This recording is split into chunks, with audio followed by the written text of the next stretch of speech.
Namaskar and Saglang Yokar.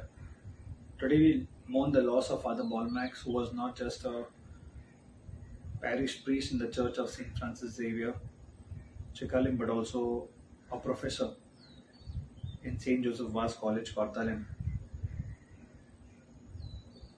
ताणे आपले शिकवणी थ्रू खुबशे युवक खुबशे तरणाट्यांक शिकयले the importance of protecting environment. कित्याक आमकां आमचे एनवायरमेंट राखून दवरपाची गरज आसा, कित्याक आमचे वेटलँड आमचे मॅनग्रुव्ज राखून दवरपाची गरज आसा, आनी कशें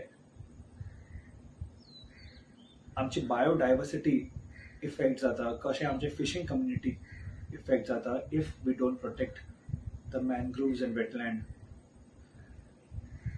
He was a guiding light in the life of youth, and many youth looked up to him as mentor,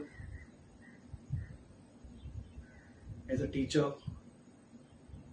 and as a role model towards social responsibility. तो सदांच गांवच्या लोकांक बरोबर उबो आसतालो to fight against projects that would harm the environment. With his loss, I would not hesitate in saying that Goa has lost a true son of soil who would always fight for its identity, to protect the culture, the environment. May his soul rest in peace.